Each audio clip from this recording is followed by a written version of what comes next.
Check one. Can you guys hear me? Hello, hello.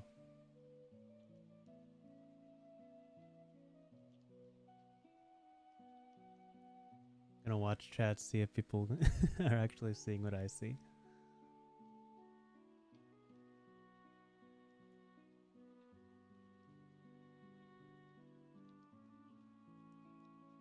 Awesome. Okay. Okay.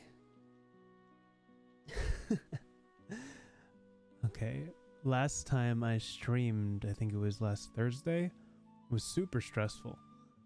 I wasn't really ready to handle the direct, but this time, a little bit more time to myself to work things out. Got the layouts all down pat. Got finally the chat on the screen, which is wonderful. So you guys can see yourself type. Hello, Rebel7. See you. Hopefully seeing you later. Carbonara, Carson, Luberda. What's up? Phil Kearney, welcome back. Tin Can Whiplash, again, I see you. Kestrel, hello. Lucas, Daniel. Sharkfan829. I feel like that name's familiar. I feel like I've seen that before. Soliang Bagari, hello. I'm glad you could hear me, by Frost. Awesome. Ian Keller. You must be from Jersey. I don't know who Poppin is, but thank you for being a fan, I guess. Today, we're doing something not exactly exciting. I wouldn't say exciting. The D&D Direct is a little bit more exciting than this is. This is a revisit to the heroes of Krynn Unearthed Arcana, which is strange. Got him. I see you, Ian. I'm from the Northeast. I get that. Umbra, hello, welcome back. The One True Donut, hey, hello. Yes, there you go. I remember your name from the first 100. I do recall writing that down. That's exactly where I saw you, yeah. Anyway, the Heroes of Krynn Revisited Unearthed Arcana is basically a revisit of... Oh gosh, let me make sure my audio is working. Hold on. The final check. Fantastic. Okay, cool. Okay, yeah. So basically, they released this Unearthed Arcana a month and a half ago, right? And 6 weeks later, they release it again after the announcement that Krynn actually is going to be released later this year, whether it be in October, November, December, all that stuff. So we're going to basically check out what they've changed. Is it for the better or is it not? I honestly thought that... Hey, Rivers, what's up? I know you. Basically, we're going to check out to see if these changes were good. From my quick glance, I did figure that they're pretty decent. But we're going to truly check if they've made improvements on this. So let's bounce over to the next screen. Awesome. Wow, that's great. Okay. I'm going to see if I can put the stream here. Right? And then I'll grab the chat. Awesome. I'll put the chat here. And I'll put the PDF here. Oh, it moves it. Dang it. Okay. Well, let's see. What if I expand it again? Okay, let's do that. And then I'll put chat. Where can I put chat? I'm trying to figure where I can put you guys so I can read you guys while I'm moving. Again, this stream is going to be a little slower than last time because I actually have time to process what's happening. The D&D Direct stream was wild and crazy. And I tried this whole new format thing and it wasn't looking great. Anyway, let's see. Yeah, Zach, that's exactly what I was thinking. It's a different direction with the feats. And it's a decent one, you know. People have fought... we'll get to it when we get to it, but I think it's an overall improvement.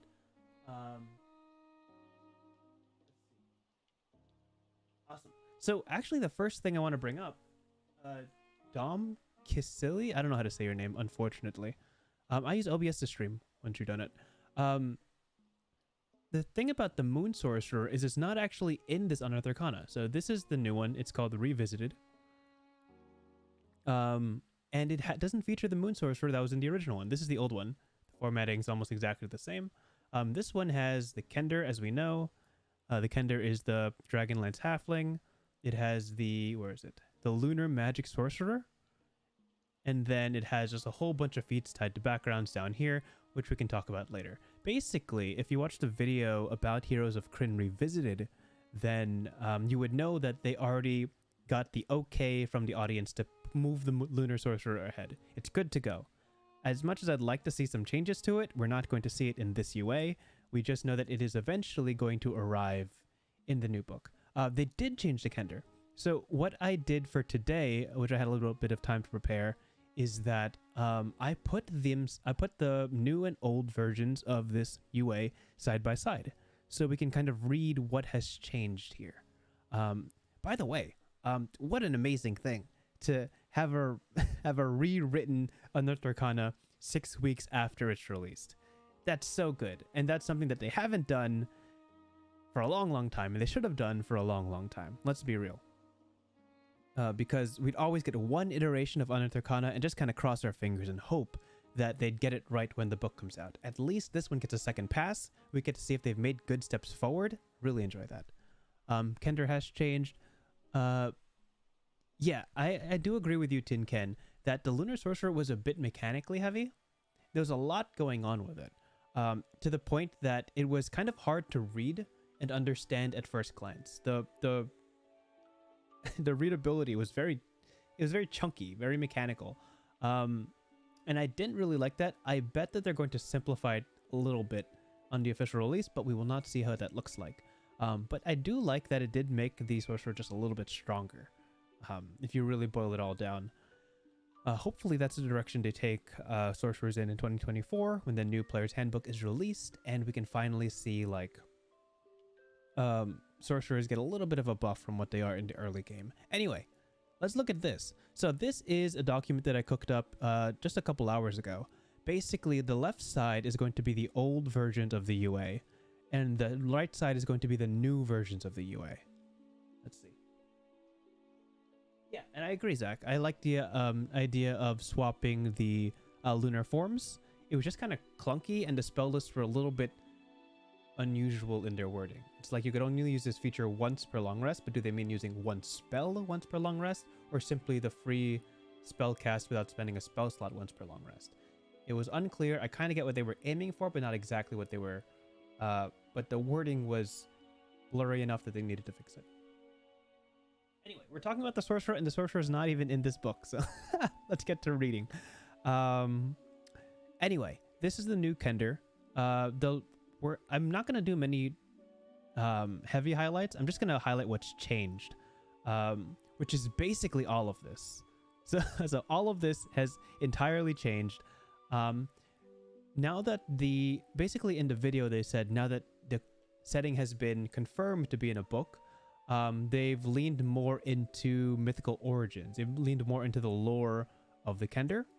And instead of leaning towards the kind of pickpockety, steely, swipey kind of Kender that appeared in 3.5 most prominently, they wanted to dial it back to the original first edition Kenders, which focused more on their fearlessness and stuff. Which does mean, and we're going to spoil this a little bit, that Kender Aces is entirely gone. This has completely disappeared. There's nothing to replace it except for this, but we'll get to that. This entire beginning text just changed. It's still good, but it leans kind of more into their inquisitiveness. You'll see right here, their supernatural curiosity. They don't talk. Oh, sometimes they hear. They amass impressive collections of curiosities, but this is not expressed in their stat block as much as it was before. That makes sense? I'm getting a lot of boos. All right, you guys are all crunch, I see, but that's fine. Let's scroll down. So these all are the same. Humanoid, small, walking speed 30 feet. This is also the same. Humanoid, small, walking speed 30 feet. That has not changed. Brave has been replaced to fearless. So we know, let me highlight this. So Brave, right? This is the traditional halfling feature, is entirely gone, and it's been replaced with Fearless. Fearless is straight immunity to the frightened condition. So they're really dialing up the fact that Kender are truly fearless. Nothing, they cannot be affected at all. Nothing is scary enough for them. Fearlessness at level 0 is pretty darn good, honestly. I like that a lot more than Brave, for obvious reasons. But it also helps to distinguish Kender from Halfling. You could kind of treat Kender before as a pocket-picking Halfling, but now with this present, it's trying to take on its own identity. So next is Taunt. You have a supernatural ability. Some of these, I'll highlight these, the most important things basically. So as a bonus action, you can release a barrage of insults. It's changed to, you can release a string of provoking words. Most of this is just flavor to 60 feet of you that can hear and understand you. That hasn't changed. Here's the big thing. Disadvantage on attack rolls against targets. Disadvantage on attack rolls against targets other than you until the start of your next turn. That's the big change. It used to be on all attack rolls. So, in a sense, it has been slightly nerfed. Before, it used to be all attack rolls. This is against targets other than you.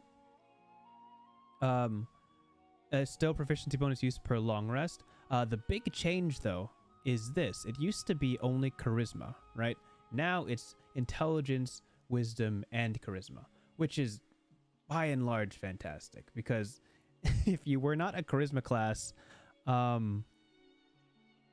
it becomes useless, basically. Past level 5 or level 7, if you're not speccing into charisma, the DC is so low that it will no longer help you.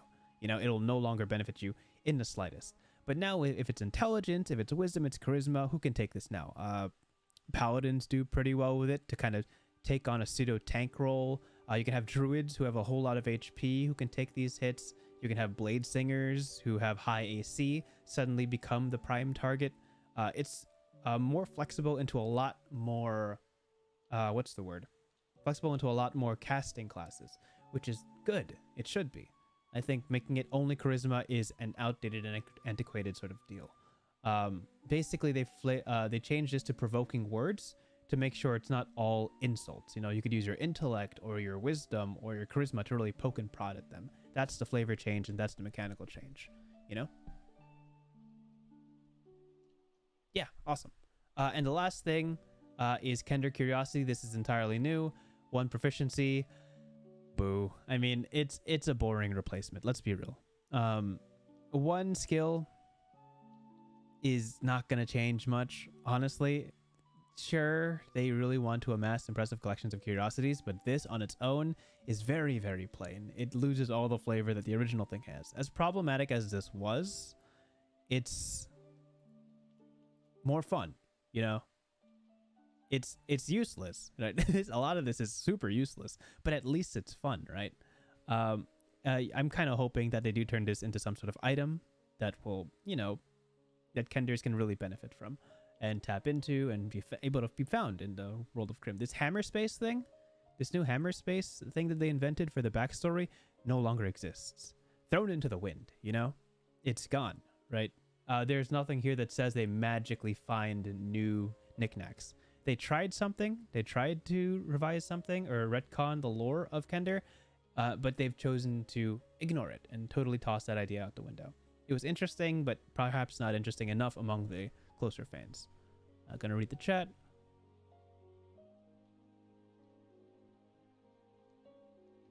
Yeah. So you guys are on the same wavelength, right? Randomness is fun, right? Randomness is okay. Part of the game is that we roll dice and things are strange, you know, and it's unpredictable. But there were a lot of problem things here, but not all of it was problematic, you know. Anyway, this is the Kender. Flavor change and entirely change the flavor text to something more specific to the setting. Totally got rid of the hammer space. Brave is replaced with fearless. Instead of being advantage, it's immune. This convinces the enemy to target you, which is smart for a taunt. It makes sense. Distinguishes it from vicious mockery, which is fantastic, and allows it to be more flexible with casters. Kender Curiosity is kind of a boring, simple, but whatever change to Kender Ace, which was engaging but kind of strange. Does that make sense? All right, cool. Let me read the chat.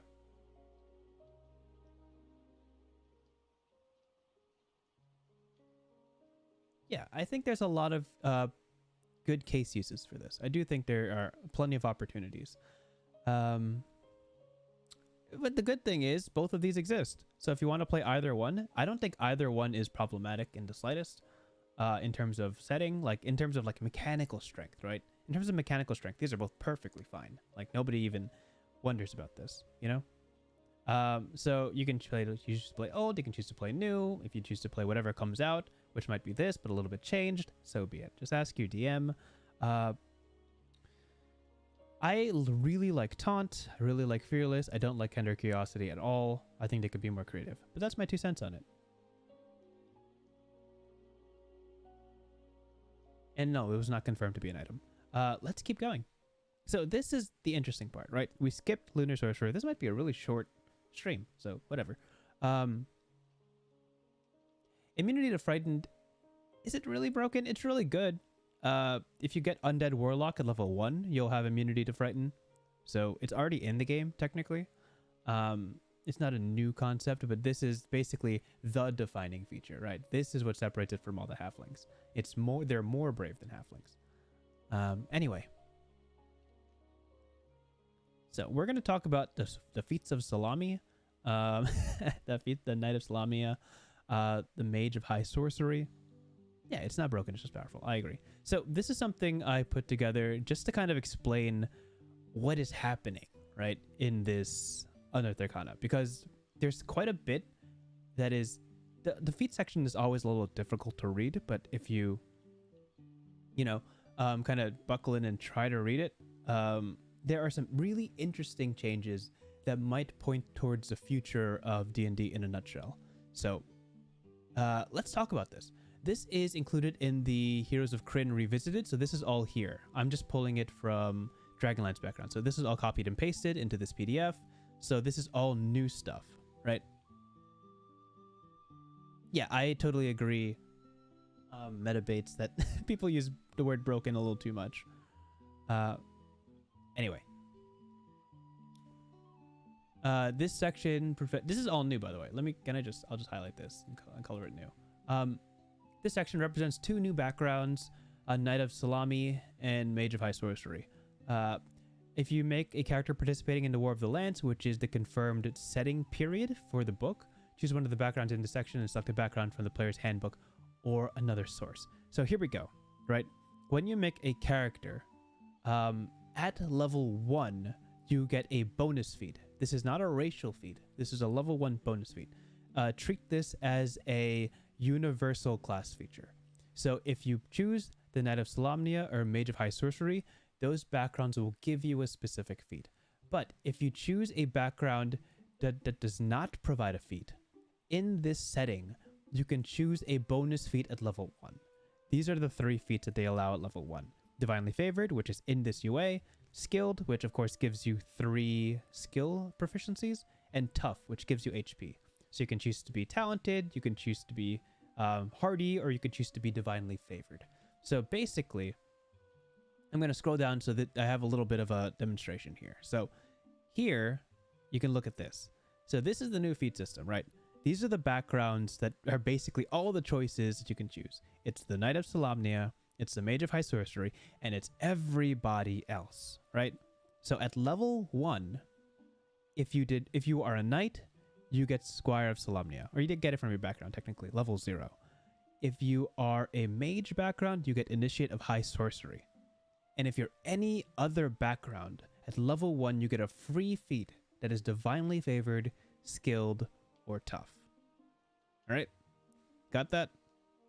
I'm looking at chat. I feel like you're talking about something else. It's not what I'm talking about. Are you still talking about Fearless? Come on. Hey, Fable. Yeah, Exomancer, Heroes and Spell grants fighting immunity at level 1. Things exist. Like, counterplay exists. Flying is a whole nother conversation. I've talked about that a lot. If you're cool with flying, you're cool with flying. If you're not cool with flying, you're not cool with flying. It all depends on what kind of encounters you run and what you're comfortable fighting against. That's a totally different conversation. I don't think anybody's paying attention to this, but that's fine. I guess I'll keep talking. I feel like this is a PowerPoint presentation, and everybody is playing like Dota in the background, but that's fine. Anyway, so as I've explained, you get a free first level bonus feat at level 1. Divinely Favored, Skilled, or Tough. And if you're not a Knight of Solamnia or you're a Mage of High Sorcery, which you get designated feats. Anyway, at 4th level, thank you, Kestrel, I appreciate you. And I feel like a professor. Anyway, at 4th level, you get a bonus feat. This is not your ASI feat. This is not your level 4 normal feat. This is a bonus. All right? So, at 4th level, if you're playing in this setting, you get another bonus feat on top of your level 4 feat. So you can choose from the first level list above or this new list, right? And this is... Oh, I messed up the... There it is. So you can choose from these 3 or any of these as long as you meet the requirements to get them. Now, Alert, Mobile, Sentinel, and Warcaster for free at level 4? No feat requirement? That's pretty great. That's pretty fantastic. These are all really good feats, just in general. And if it suits your build, so be it. This might be Wizards of the Coast's a kind of test trial period to see if giving a bonus feat at level 4 to further define your build so it doesn't consume an ASI. Testing for the future of D&D for PHB 2024. So this is kind of a bit crazy because you get 2 feats for free before level 4. So if you start as a human variant or a custom lineage, by level 4 you can have 4 feats to yourself. Granted, they are limited to these, but that's fantastic. That's crazy. There's a lot you can do. So I'm going to kind of explain what this means for the Knight of Solamnia, the Mage of High Sorcery, and every other class. So let's scroll down. I think this... So, Daniel, this is specifically setting only. This is only for Krynn. Optional rules specifically for that setting. If you want to transfer it to your own game, so be it. But specifically in the video, this was setting specific. It's like when the Dragon Marks came out or the Strixhaven book came out, where there were bonus feats that don't necessarily apply to every game in every setting. Anyway. Yes, Umbra, you can give out feats as rewards. It's not all that common, though. I don't think I've ever had a DM give me a feat before. But I believe this is a test trial to see if people like it, if this is agreeable. So let's scroll down, because I did sort this out. Voila, look at my work.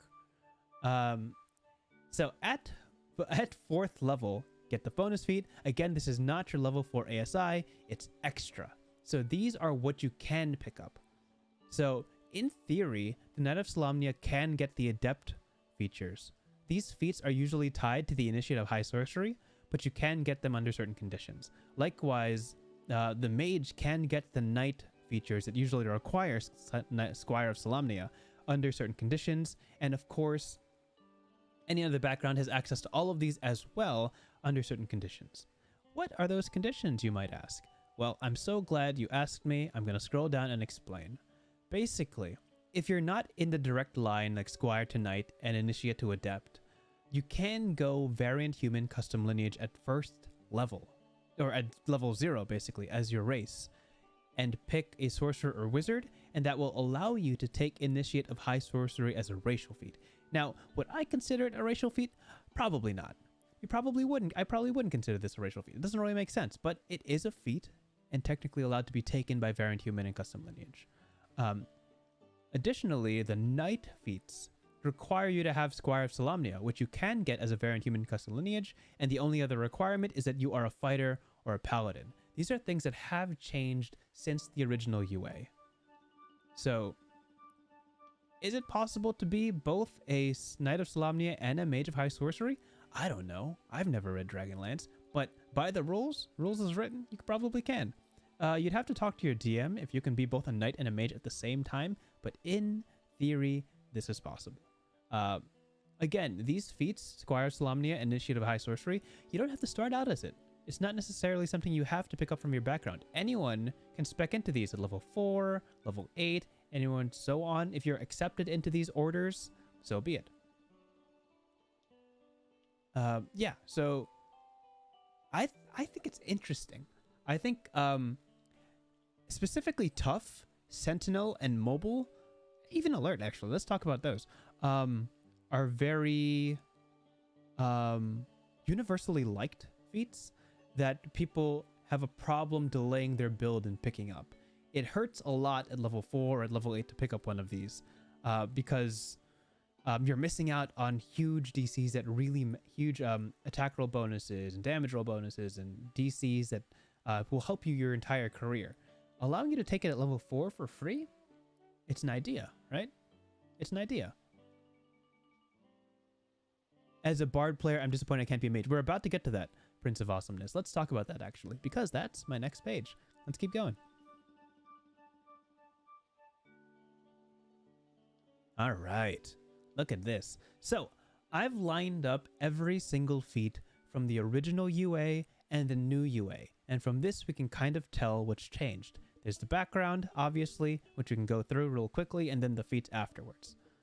So, let's start with the Knight of Solamnia. What has changed? Basically nothing. The only thing that's changed here is the languages, I believe. And then it used to be a musical instrument you had to choose. But, I mean, not everybody wants to play music, right? I believe these have not changed. Language is one of your choice. Yeah, language is one of your choice. Great. And equipment, insignia of rank, common deck of cards, set of clothes, pouch. Great, yeah. So, no more instruments for knights. There's no time to play music. And this feature has not changed at all. So that's all that's changed about Knight of Solamnia. I'm going to scroll down to Mage of High Sorcery.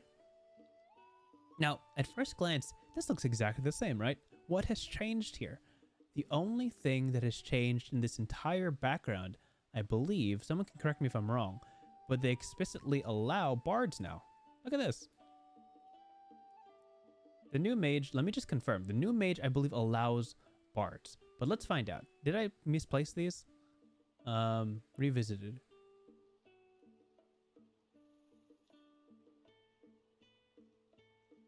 Oh, shoot. I put him in the wrong place. That is unfortunate. Okay, so this is revisited, right? Let me scroll up. This is revisited. Did they specifically omit the bards from the Mage of High Sorcery? Wait, let me check. What the heck? They did. Bards used to be allowed into the Mages of High Sorcery, but no longer are. So this is actually backwards. This is omitted. This is the new version, actually. This is the new version. That's silly. Just a editing hiccup. This is the only change. So, loss of one instrument and the bards. Poor bards. Anyway, this has not changed at all. Yeah, free feats do sound awesome. I want to try it. You know, I'm reading chat and I see what you guys are talking about. I do want to try it, right? Give it a shot. Maybe exclude the... I don't know if I'd ever play Krynn. I'm not too familiar with the Dragonlance setting. It's kind of interesting to me, but not devastatingly so.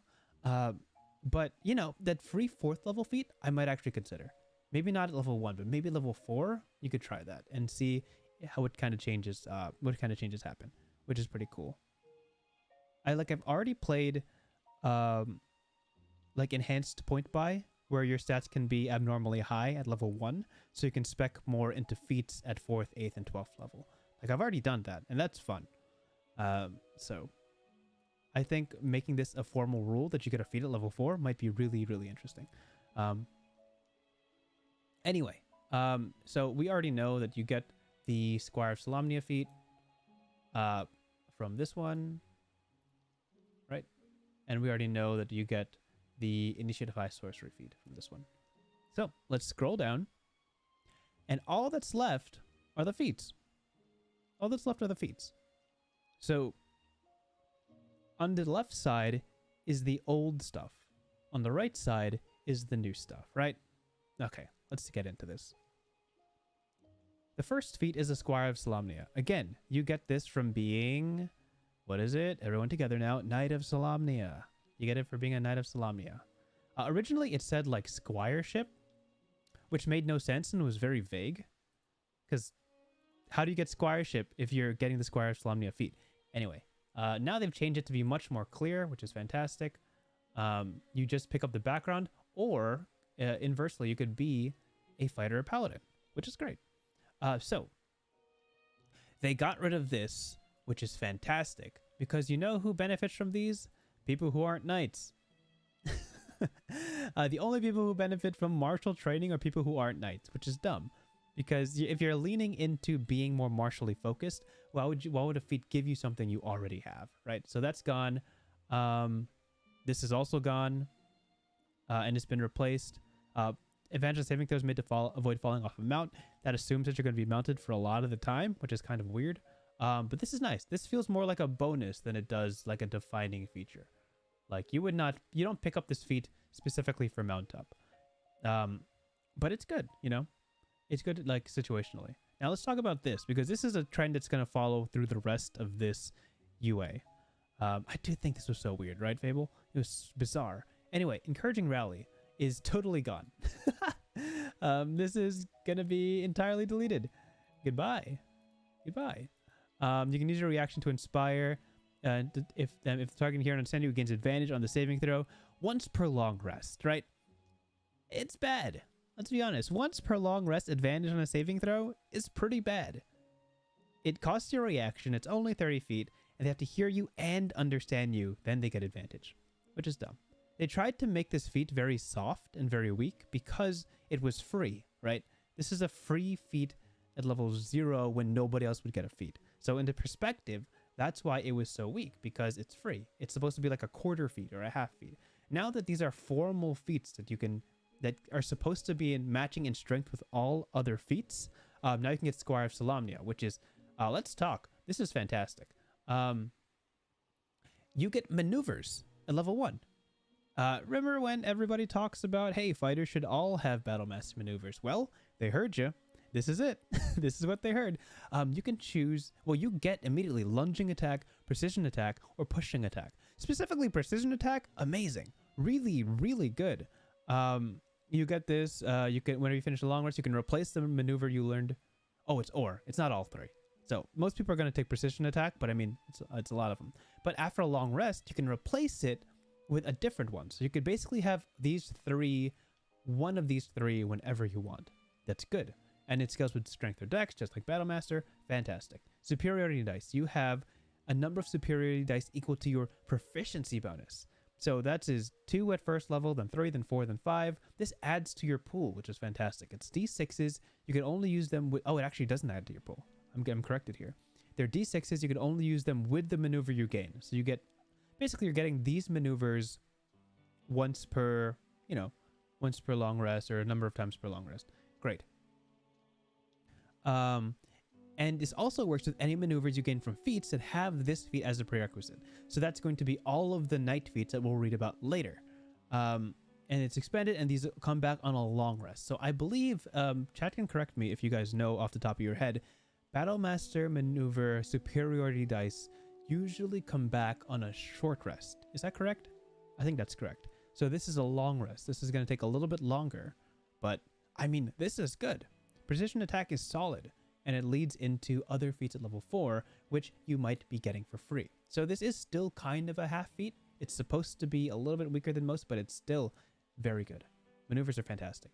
This is a fighter feat through and through. It's so good. Short rest. Thank you. Okay, let's keep going. Initiative High Sorcery. So, let's see. Choose one of the 3 moons of Krynn, yada yada yada. You choose one. Okay, so this changes immediately. You learn 1 cantrip of your choice from the wizard spell list. So this is set. It used to be you get specific ones. So this is gone. This is gone. This is gone. None of this. No, no guidance, no vicious mockery. Those are not wizard cantrips. Now it's just any wizard cantrip, but specifically ones that are not in your class. Anyway, yeah, this follows the new spell slot rules.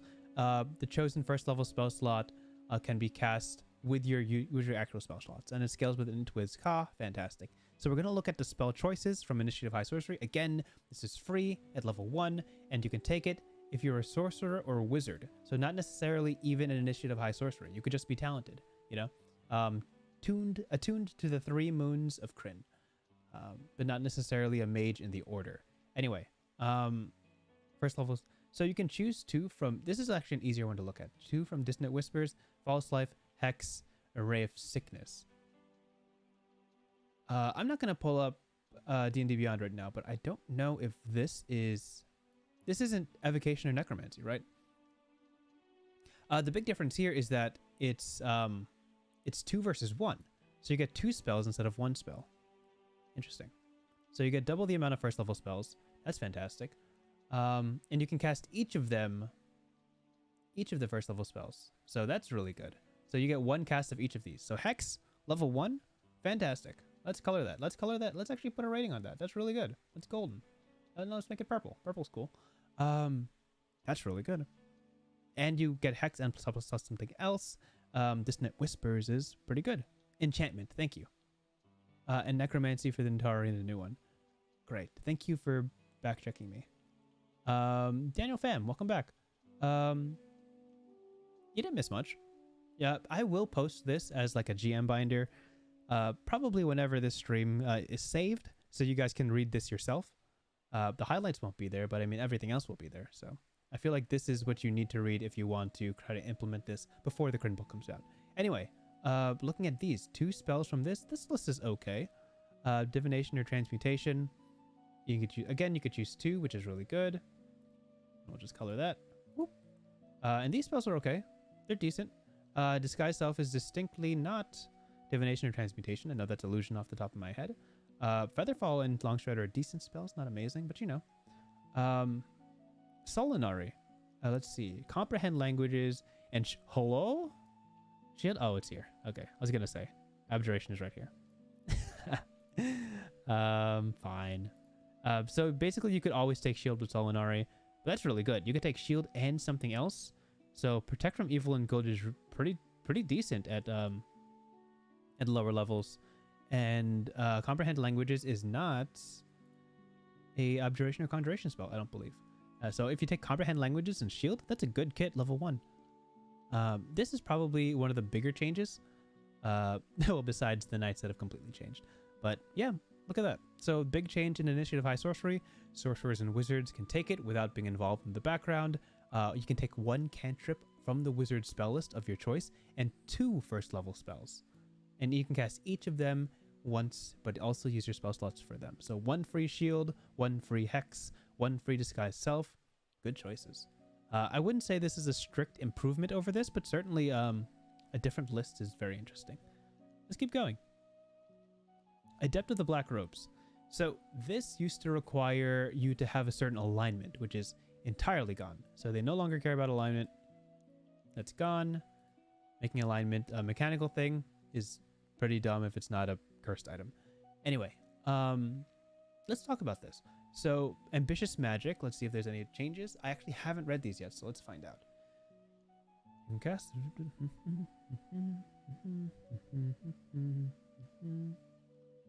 Okay, Ambitious Magic looks exactly the same. And Life Channel. When a creature you can see when it throws touches. So this is new. The spell has to deal damage.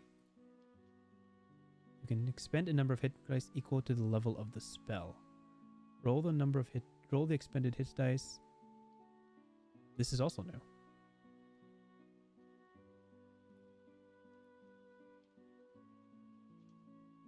Oh, okay. So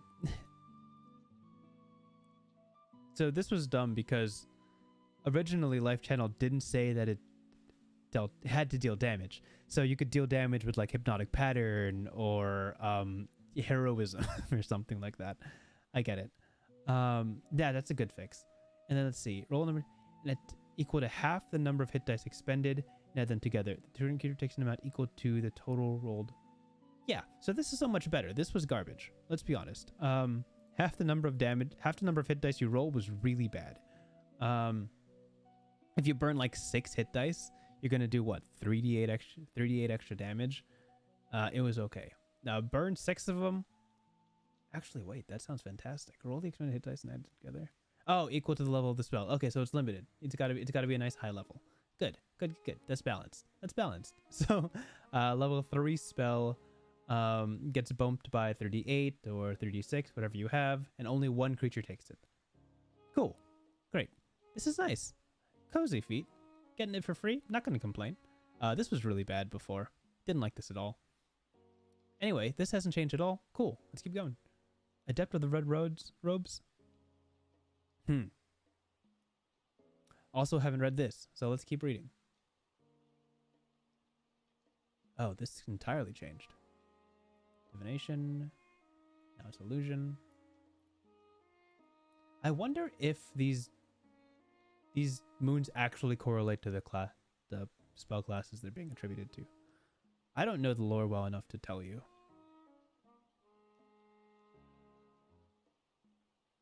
Yeah, spending hit dice is notoriously not really touched in D&D. It's very, very rare when you spend hit dice.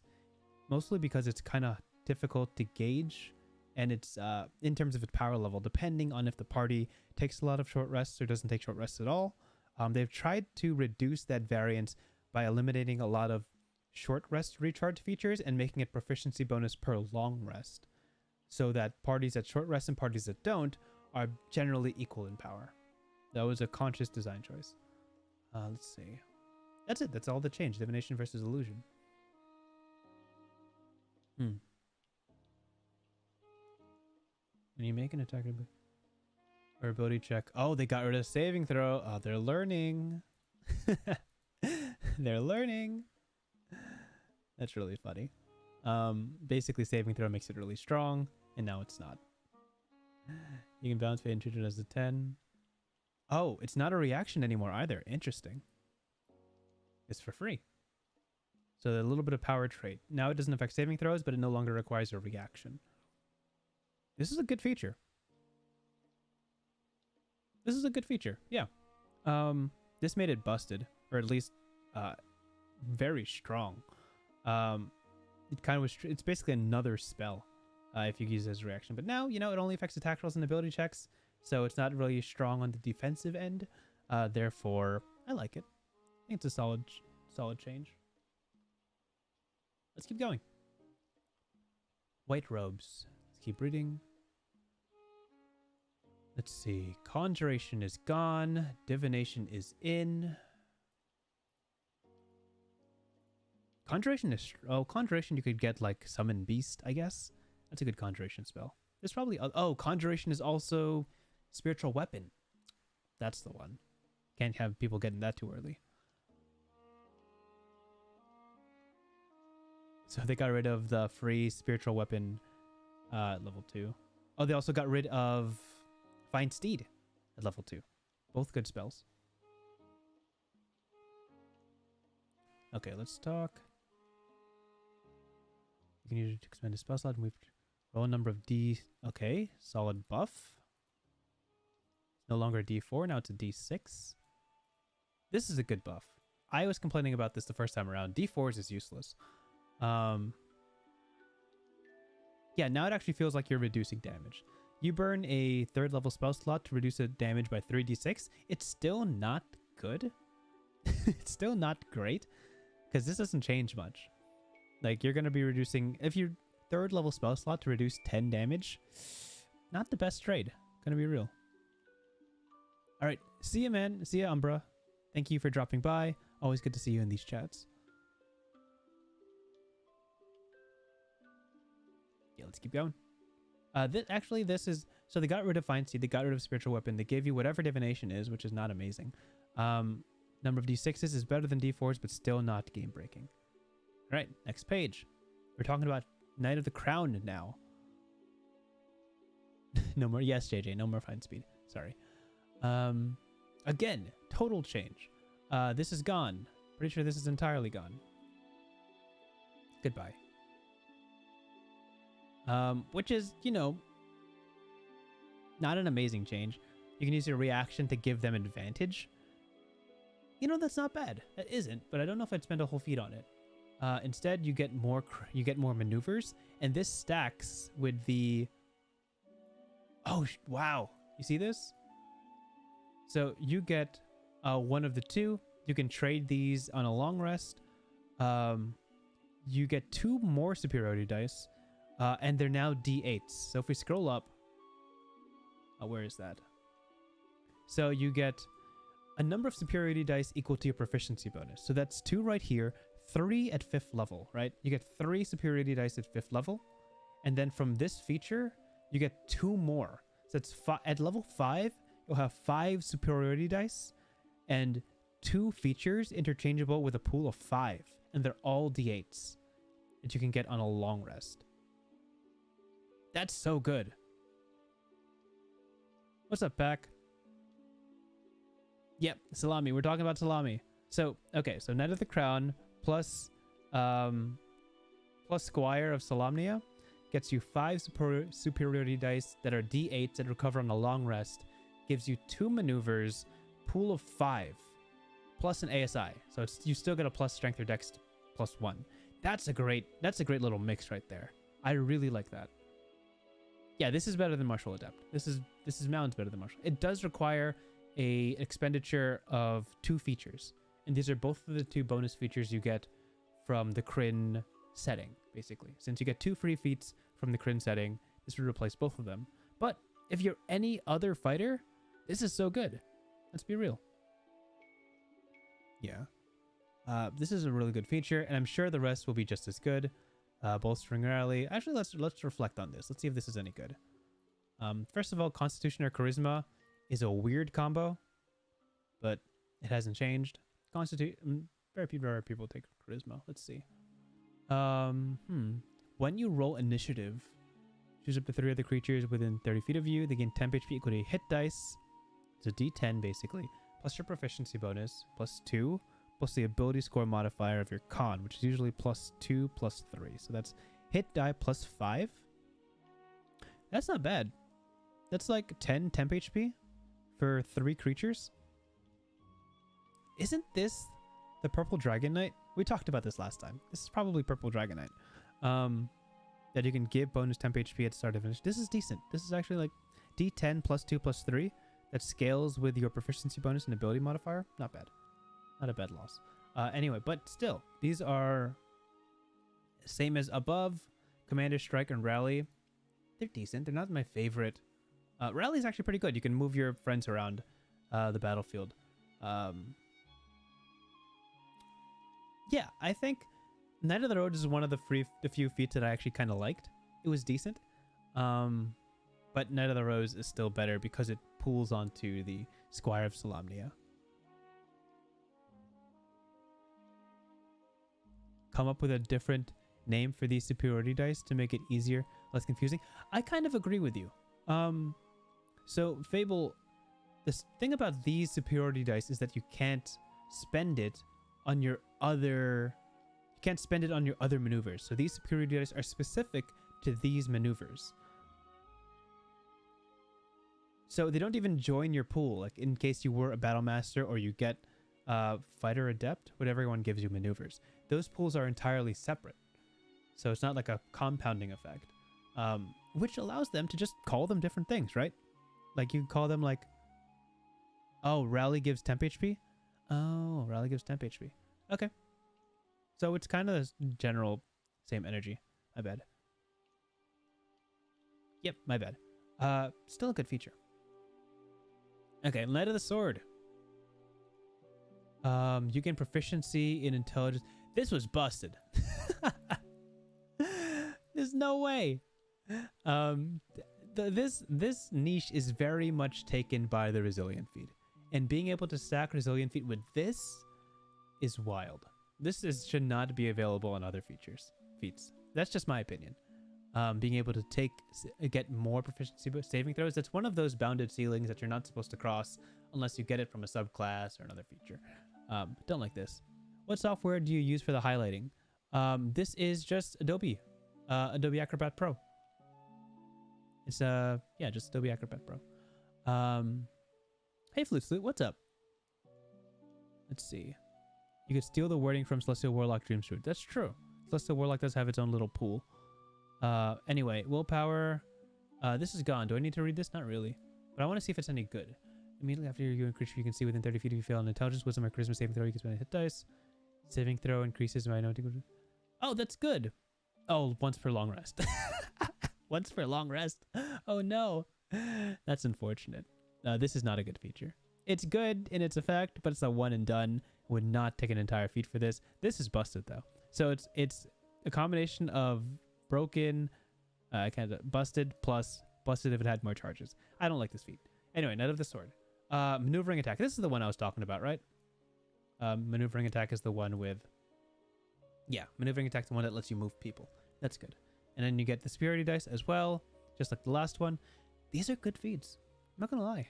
I think that they're really leaning into that suggestion that maneuvers and superiority dice should be available to all fighters to make them just more interesting characters, you know? The Battle Master is the best fighter, tied, well, next to the Echo Knight, I guess. But to let other fighters have that flavor mixed in with them could make like champion fighter really interesting, could make like, other fighters just generally viable. I like it. I like it.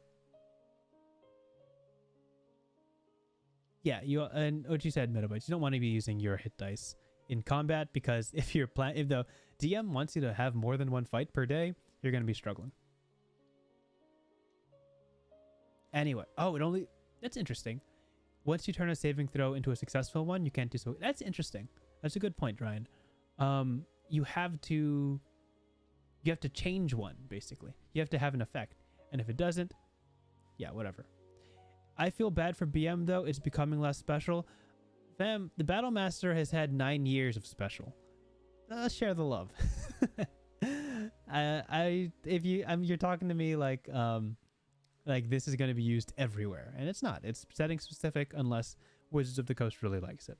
True, it makes Battle Master less special, but Battle Master still has way more maneuvers than everybody else, like a significant amount. These two feats combined together, the Squire and the Knight feats, only give you 2 maneuvers. You get 5 superiority dice for 2 maneuvers, but obviously Battle Master gets way more. So, you know. Anyway, Divinely Favored. Let's talk about this. This is one of those outliers that have no requirements.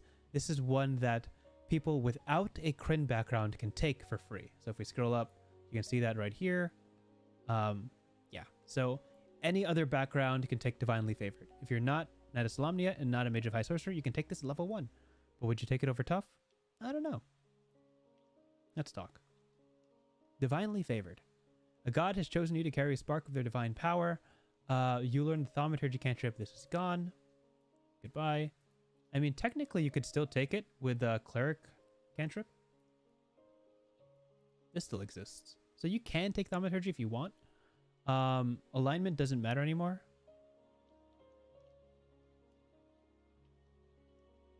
Oh, shoot. They left an alignment here. It's still relevant. Interesting. They specifically cut it from the robe feat, the adept features up, the adept feats up there, but still left it in here. That's really interesting. I don't know how I feel about that, but anyway, it's so curious. Oh, you also learn Augury. This is new. Oops. You can cast the chosen first level spell and the Augury spell without a spell slot. Cool, cool, cool, cool, cool. All this is normal. So evil. So you lose the wizard spell. Oh, you lose them from all. Awesome. Fantastic. Okay, so probably the reason they did this, just removed wizard wholesale, is because the initiative high sorcery over here gets to choose one cantrip of your choice from the wizard spell list. So this is also already something that normal mages can do, but if you're divinely favored, you can choose from a different class spell list. I like that. I like that. In addition, you can use a holy symbol as a spellcasting focus for any spell that uses spellcasting. Cool, great. So basically, they expanded the list of cantrips you can get, which is good. This is not new. This is just interesting. And you also learn the Augury spell, but you can no longer pick from the wizard's spell list.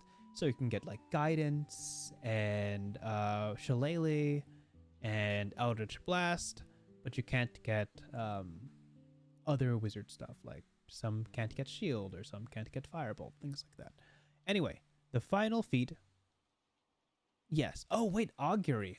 Is Augury the one that's very high level? No, I don't think so. Right? That's a different. Commune is the one.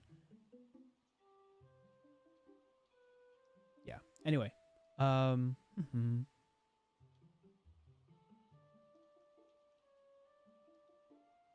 yeah. So this is okay.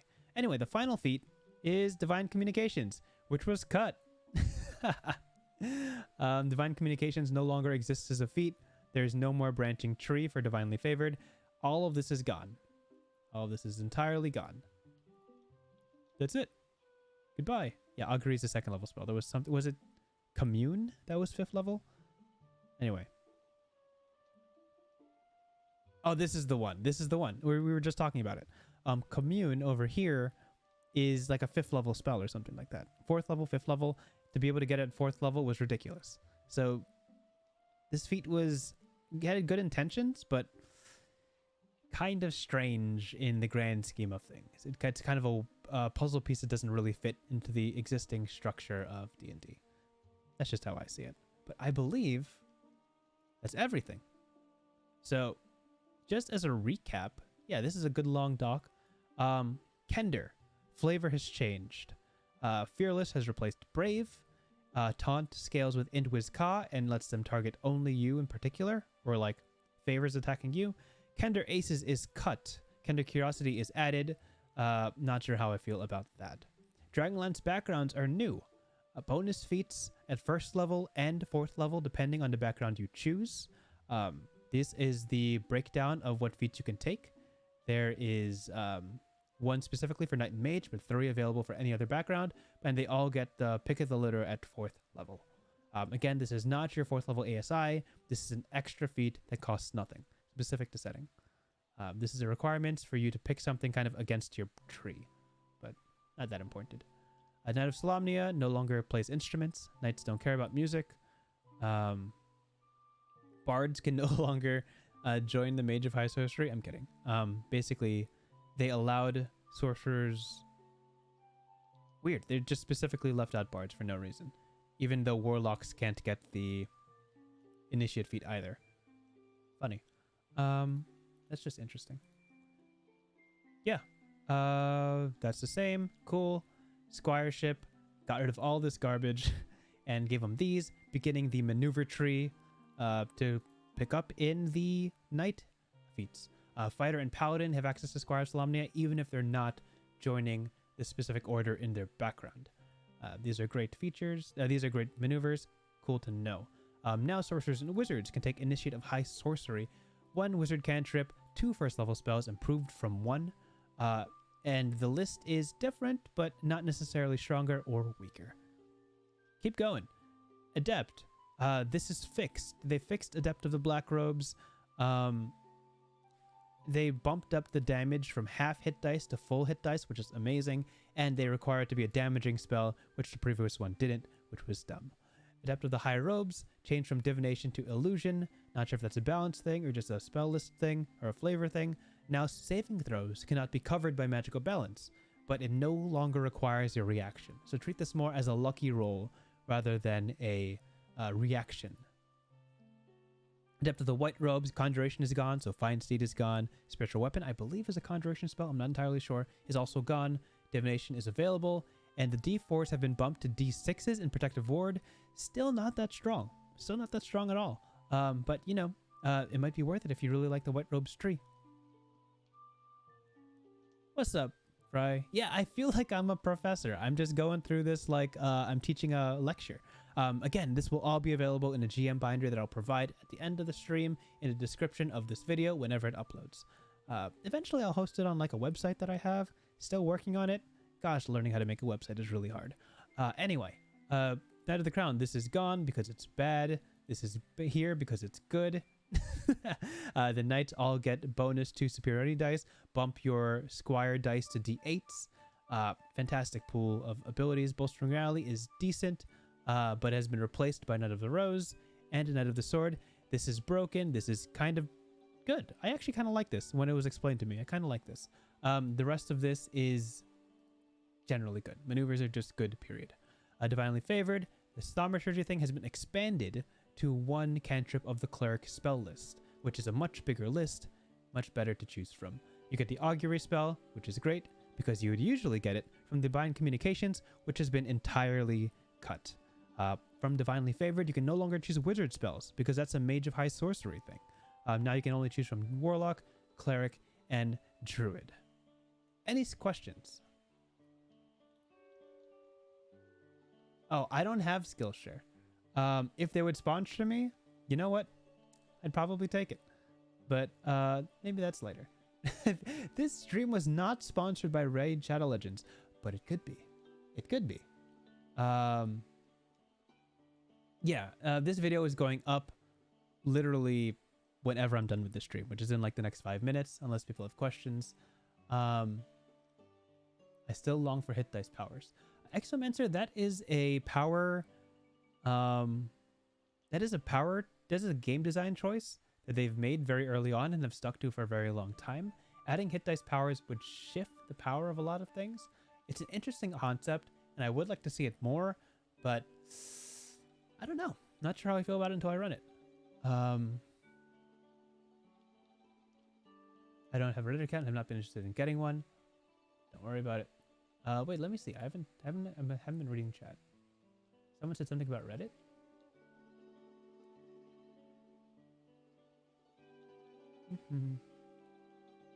I have really strong opinions about this UA, and I'm frustrated commenting like this is the only way to convey them.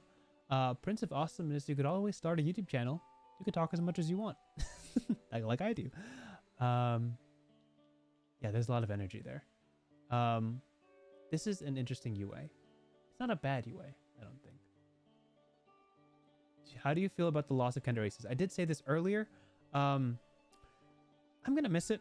I think it was dumb in the fact that it's mechanically not powerful at all. And I did say that getting rid of it would allow room for more design space, for more interesting things or more powerful things. But they just replaced it with 1+1 skill, and I don't like that. I think replacing it is good. Replacing it with 1 skill is bad.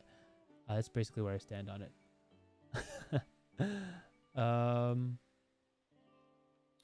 Is that Skyward Sword music in the background? It certainly is. This is just a Legend of Zelda playlist. I would like to sponsor this stream for $1. By all means, fam. You are more than welcome to do it. Will we be seeing the other Taldoroi subclasses from me? I'm not in any rush. I'm not going to be honest with you. I really wanted to do them, but I have a lot of ideas I want to get through first. And for me, there's no rush to get to the simply updated Taldoroi subclasses. I do like them, though. I like Juggernaut in a weird way that's not in a power way. It's just really fun to me. And I do like a couple of other ones that's changed. But off the top of my head, I'm not sure. I have a voice for the newspaper. I might make a... I've never heard that before. That's amazing. I might make a Reddit account. If you want to dive into Reddit, you're more than welcome to, but I do get tired of reading overly stressed out people talking about D&D. I try not to beat myself up over bad content. I like D&D in general, and the D&D I play right now is fun. So if new content is bad, I'll complain about it, but not to the point that I'll raise my blood pressure, you know? What's your favorite meat? I just had hot pot with my friends, which is an unusual way of eating meat. I didn't grow up with it, but it is very fun. In terms of meat in general, I love some just good old chicken teriyaki. It's made well, good sauce. Rib is good. Yeah, just in general. I love your avatar. It is adorable. Thank you. I do, while I'm here, I do have some fun stuff like with eating in a movie theater. Also, gosh, what else do I have? There's one where he's being smart. There's him being smart. Isn't this great? And of course, there's the one where he's sleeping, which is my opening screen, which is really fun. But yeah, not bacon. I did eat bacon at Hot Pot, but no, bacon is not my favorite. I think it's I can't eat too much bacon. Peppercorns, yes. You have a chill, soothing voice, Wintry. I appreciate that. I was born talking, well, I guess. I have a pretty generic accent. I don't have anything that really sticks out. And the problem with speaking well is that I only know one language. I feel like if I learned a second language, my accent would be stronger. and thus be a little bit less radio talk showy, but that's the price I pay. I do want to learn my language though. But Prince, I'm sure you have a great voice. Just takes a lot of practice and talking, enunciating and all that nonsense, you know? Let's see. I'll continue this stream for like 2-3 more minutes if you guys have anything else to ask. But otherwise, I don't really have anything else to cover.